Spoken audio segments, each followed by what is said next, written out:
Hello, baddies, and welcome back to another episode of I Feel I Have Thoughts. I am Lily Taveras, and welcome to my bed with my fun quilt. I wanted to start making my podcast episodes from my bed, but I am lazy maxing right now, and this is so comfy, and I'm just totally a male in it right now. I had a long day. I cleaned a house today for extra money. Sir, my body hurts and I'm tired, but I want to yap, and I am home for the summer right now, and I really have no friends in my hometown, so I'm gonna yap to my camera. But okay, since this is YouTube, I don't have to worry about starting this video off with some aggressive hook like TikTok. That's why I'm like not really interested in TikTok anymore, because like short form content, like I want to make content and that requires putting yourself out there. Pickles.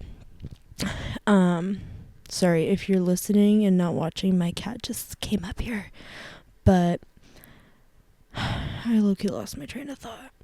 I fear I don't remember, but anywho. Oh, I'm saying I don't have to hook you guys in the first 3 seconds, because this isn't a TikTok and it's a long form YouTube video.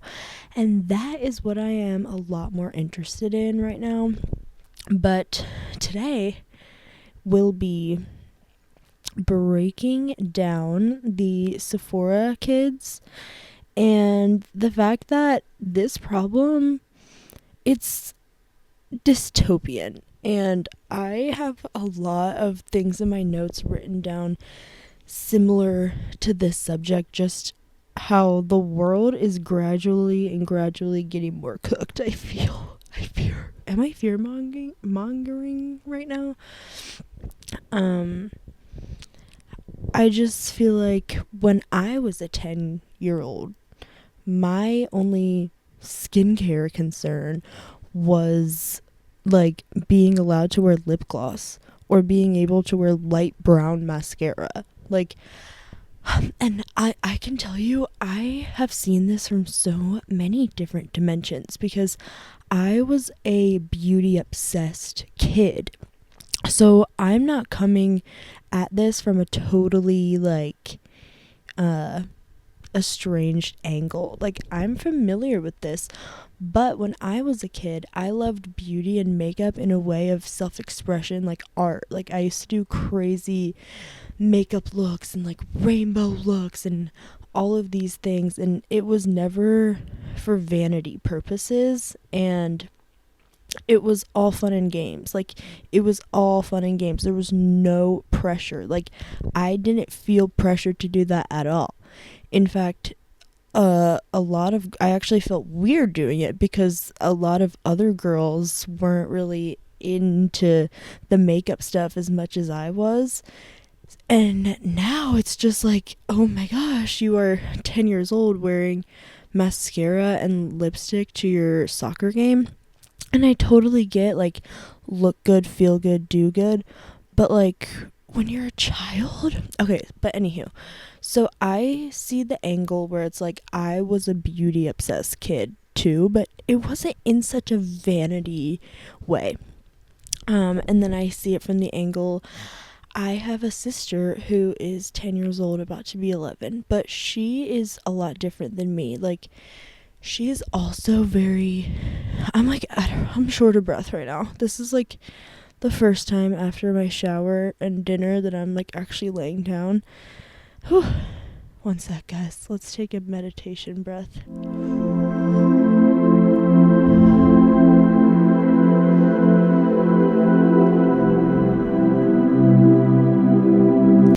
Anywho, I have a 10-year-old sister, and she is very opposite of me. Like, I was very girly girl, pink, purple, lace trim, sparkle zebra, and she's very like grunge, like cargo pants and all black everything.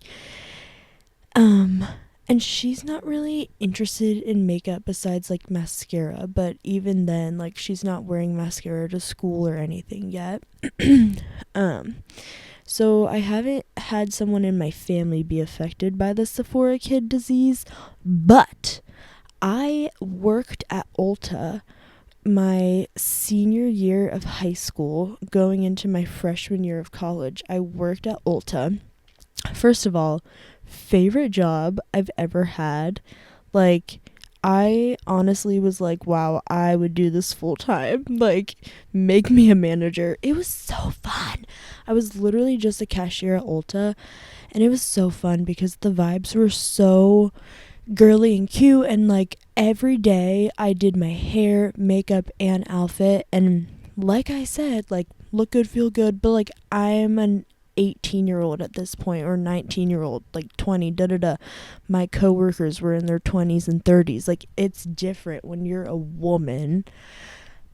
But so there would be times where moms would come through with their little girls, and the amount of Bioma, Ordinary, Bubble, I mean, like, CeraVe, like, I get that. Bubble, I get that as well. But like, the amount of retinol that these little girls were buying had me absolutely gagged. And this was what, like 3 years ago or 2 years ago? No, almost, oh my gosh, yeah, almost 3 years ago. And this was in like the height of the Sephora kids thing, like, going on TikTok and everything. And I was honestly becoming so fed up with it. And this lady asked me one time, like, do I know anything about, I think it was The Ordinary. And I straight up said, well, on virgin skin like this, I really feel like a salicylic acid treatment would be very harsh for her unbothered, untouched, young, nice skin. This could not react well with her. Like, you never know. I recommend doing a test spot before, like, da da da. And from that point on, I low-key, like, inserted my, like, I was low-key giving Karen vibes, except I don't think the Karens care this much, but I was like, would tell them, like, you don't really need that, like, this is actually contains, oh my gosh, I used to be so smart. I used to know all the different, like, acids, because I would use different vitamins and stuff. And I would say, like, oh, I feel like that might be too harsh on her skin, but, like, it's up to you, So I kind of witnessed that firsthand. But it's so weird. Like, 10-year-olds are asking for retinol, which is used for anti-aging. And it's like, girl, you're not going to see a wrinkle for at least 15 years. Like, these products are designed, I mean, not to cure wrinkles, but to, what's it called? Like, preliminary care.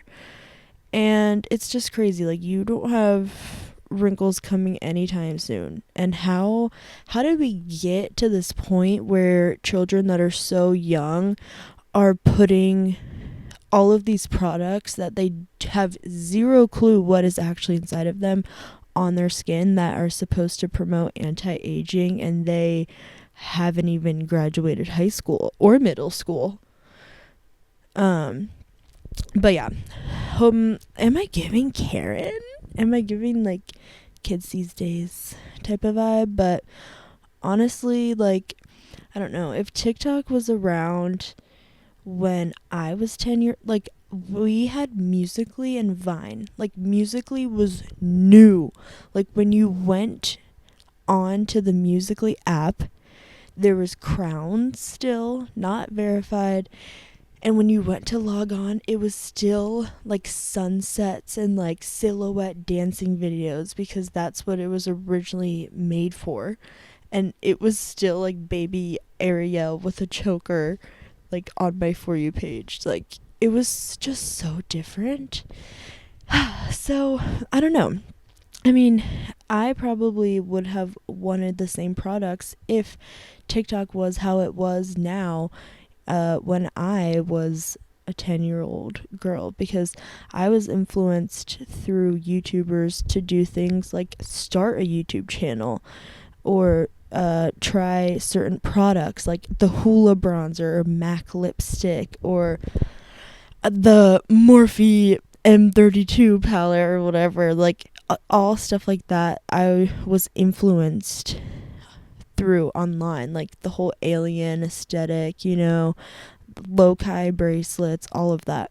So if the things that were being promoted when we, saying people in my Gen Z, we probably would have been doing the same exact thing. And this is what I mean, like, circle back to the beginning of this episode when I was like the world is just getting more and more cooked, is because the things that used to be advertised online used to be not even advertised on purpose. Now everything is an ad. You cannot escape an ad wherever you go, no matter what app, anything, website, there's just ads galore. Like, we used to share things that we actually genuinely thought were cute and funny and wholesome and worthy, and it used to be so much more fun. And now, like, social media, like, it's so serious, and like, I became a victim of this, obviously, but that's why I'm trying to like sit in my bed right now with zero makeup on, in a hood, in my Harry Potter glasses, and make this podcast, because it's not that serious. Like, if I want to do this for fun, I'm gonna do it for fun, and if I can do it from my bed, that's even more fun. So anywho, this podcast isn't me like shitting on Gen Alpha. Like, I love my sister. I have a tattoo dedicated to her. Like, Gen Alpha, it's not their fault. It's the upbringing's fault. And it's about the adults who came before them and the internet as a whole convincing children that they're already running out of time. Like, they already need to start chasing this beauty standard. Like, from the get-go, going to like school and stuff, you just kind of inherit the beauty standard already, even if it's not said. You just see it. You see pretty privilege, or like who's on movies, like the faces that are chosen to be seen on TV. Like, that's kind of puts the beauty standard in place for you. But the internet has made it so much worse, because at least in the past, like, you could low-key make your own beauty standard, like, based on the bands that you liked and da-da-da. Like, I just feel like in the last 10 years, we have lost the plot. Like, everything needs to be in such a confined and little box, and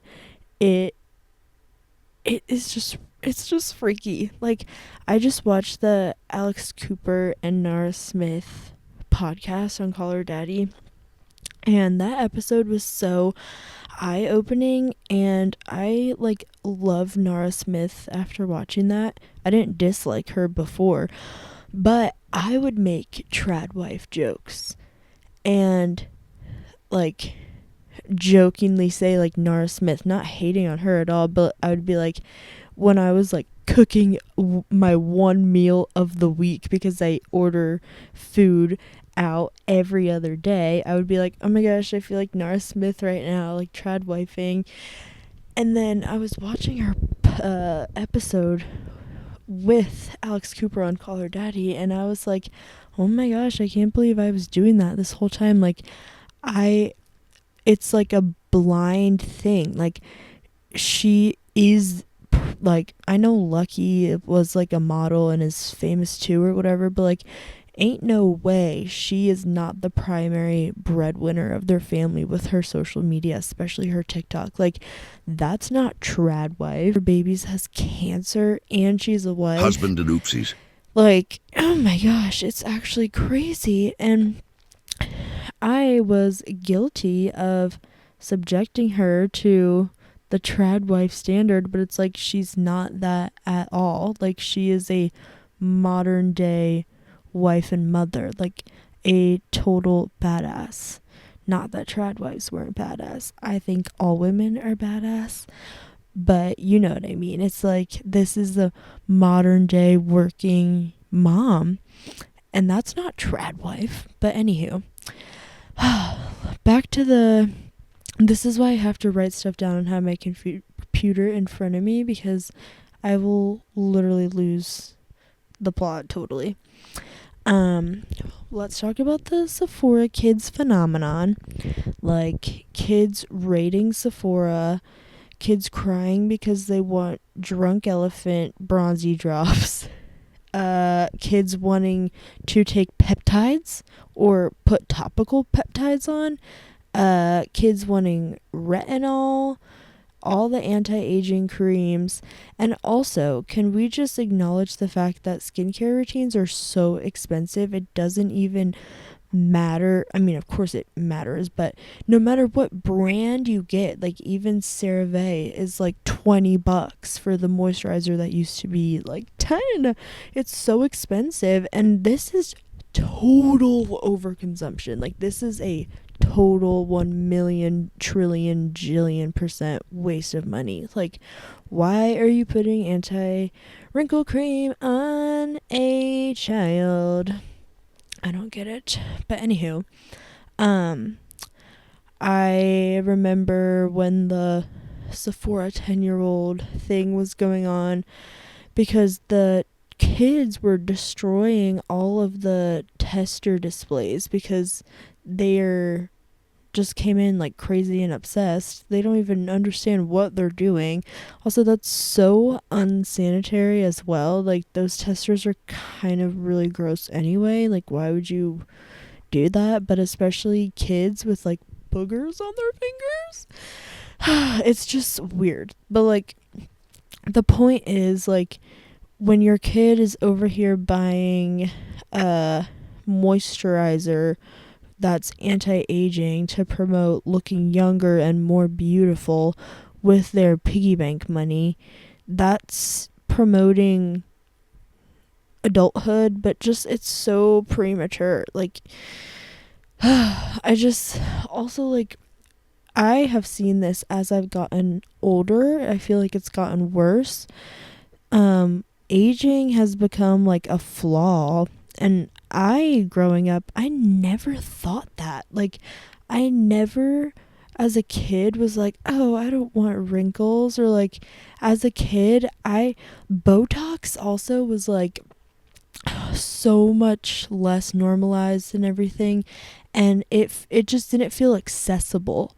Like, now there's like 13-year-olds on TikTok making videos about how they can't wait until they can start getting Botox. And I'm like, your face hasn't even formed. Do you know how much your face changes from 13 to like 18? And then from 18 to like 23?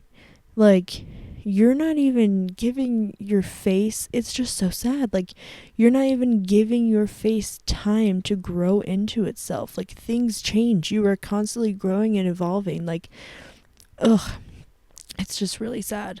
Like, preventative Botox when you're 18 years old, and then anti-aging stuff is just being marketed younger and younger and younger. And even like the CoverGirl ads, like the ageless concealer or whatever, it used to be older women, and now even those, the spokespeople that they use for those are younger women as well, which is just really weird.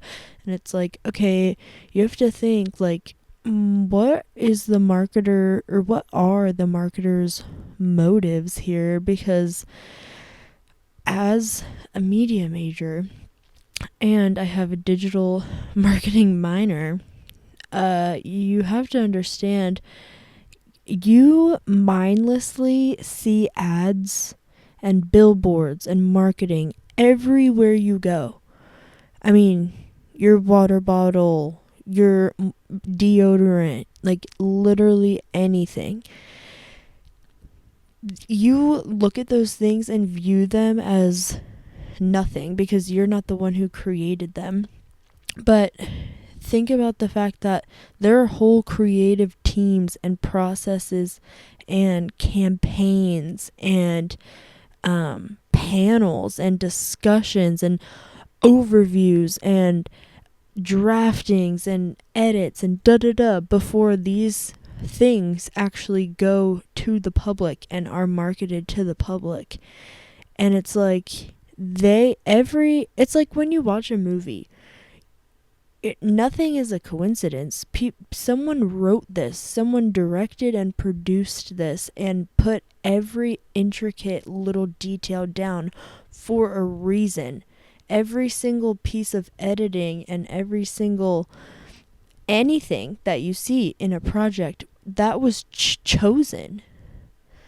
And even if you don't choose, you have to choose to not choose a detail. Like, everything is chosen. So you have to think, like, what are these advertisers trying to do here, marketing all this adulthood and adult products and anti-aging to such young audiences? Like, trying to strip us of the youth? Like, I don't get it. Trying to make the whimsy go away. And I just hate that.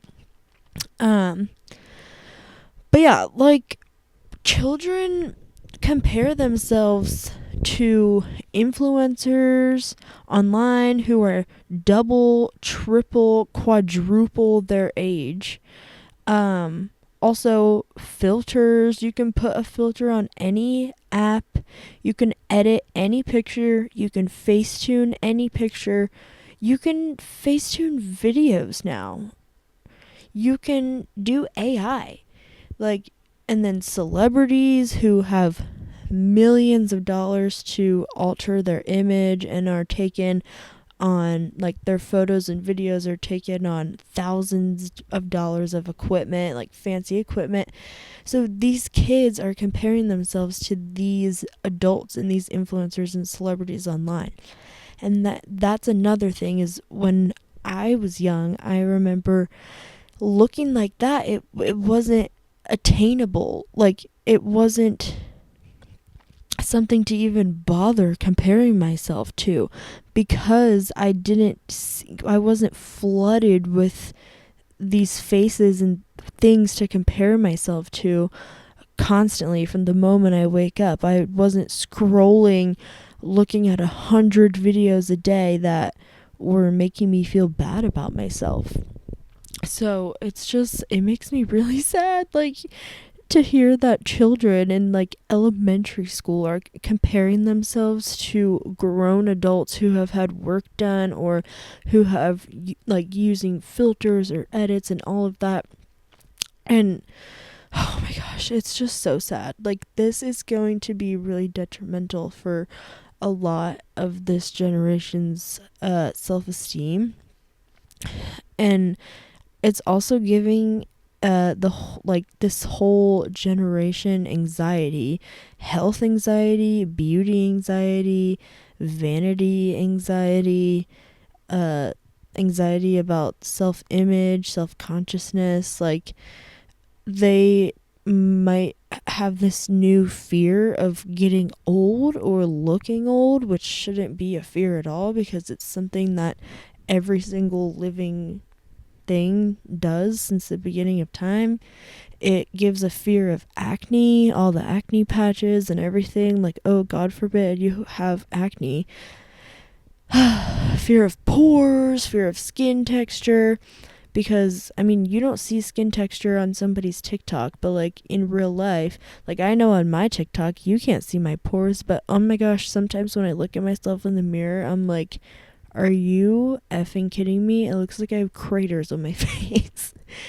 And it's just like, these kids, they don't get to see the other side of that. They only see the perfect side, and they don't have the mental ability to differentiate real life from the conscious decisions that are being made by the creator of how they want to portray themselves online. And that is not realistic. And it's not good for young minds. And yeah, it's a lot deeper than just the Sephora kids. Like, and I don't know. A lot of people like blame parents and everything, but I'm not gonna get into that and like beef with a bunch of Karens. It's just, I don't know. Children are very profitable, and people have been taking advantage of that since the beginning of time. Like, that's why they put candy and toys at the bottom of like aisles in the checkout line at stores, and they put the sugary things lower down because that's where the kids' point of view is. And it's just like, children are very profitable because like the marketers, the world knows, like, parents are exhausted, and sometimes they will do whatever just to satisfy their kid for a couple seconds of peace. And I think that's what the iPads have become, and the phones, is a couple minutes of peace. But really, it's installing these very dangerous ideas and beliefs into these kids. And it's like the parent might not know what's going on, but the companies know exactly what's going on. And that should be the main thing. Like, let's tackle the big horse here, which is the corporations and stuff like that. So what this means long term, this means these kids are growing up believing wrinkles are a total flaw, aging is something to fear, and beauty equals value, which is also, that's one that I think a lot of people struggle with as is, just growing up in society, period. But having these beliefs before you're even in middle school, imagine how crippling your self-esteem will be by the time you're 20 or 30 or 40. Like, this is not good. It's not good. And also, like, where's the individuality? Like, if we're all trying to chase this same beauty standard, or all trying to look this certain way, like, where is the individuality? There's so much beauty and difference, and I wish things were different, but they're not, and I can't change that. But I can make this fun little podcast. But it's just sad. Like, being normal isn't normal anymore. Like, you can't be a normal human anymore, because that's not what social media and advertising promotes. And that stuff sticks in your head, whether it's consciously or subconsciously. But yeah, just possible ending question to end this off. What age do you think people should actually start worrying about anti-aging products? Or do you think we should just stop caring altogether? I think kind of a mix. Like, I have kind of a mixed review, because I feel like some people actually need a skincare routine. Like, for example, say you have eczema or just really dry skin. Like, you need moisturizer, or you'll be cracking and in pain. Like, chapstick is part of skincare. Like, imagine if we didn't have chapstick, you know? SPF.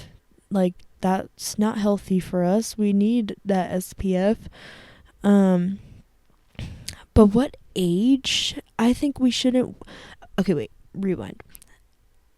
I don't think we should stop worrying about it altogether, but maybe anti-aging isn't the best way to put it, because then it's giving like, ooh, like, hate aging, like, can't let that happen. But like, it's gonna happen. How about just not anti? Yeah, wait, like, the just the words anti-aging is just really aggressive. Like, there's no way to do that unless you had a time machine. So I don't know. Let me know if you guys have a better, softer, nicer way. But I think the age that you should actually start considering quote unquote anti-aging, but we need a better word for it, products, is in your 20s. Like, just preventative. Yeah, like, how about we just say preventative, not anti? Like, just loosen the I don't even know. Let me look it up, cuz hold on. What is a better way to say anti-aging? Okay, I looked some up. Age prevention products. I don't like that either. Aged focused skincare. That could be good. Preventative skincare, mature skin. I like that. Mature skin products.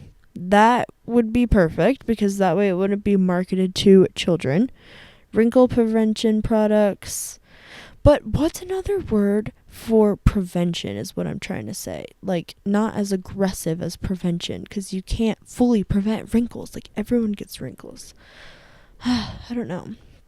But anywho, like, you might be like, why are 10-year-olds buying wrinkle cream? What's wrong with them? What's wrong with their parents? But I think we need to look further out at society and the big names and everything that have pushed this upon us. And yeah, it's just weird. Like, who would have thought that the skincare industry has a child problem? Like, you never would think, like, those two would go hand in hand. Like, why would a kid be interested in moisturizer? I know I wasn't. I was interested in rainbow glitter eyeshadow and crackle nail polish and lip gloss that tasted like chocolate. But I guess times have changed. But yeah, why do you guys think that Gen Alpha is so afraid of aging? Do you think it's the marketing, the advertising, or something else? Do you think the cavemen didn't want us to have Sephora 10-year-olds? Let me know.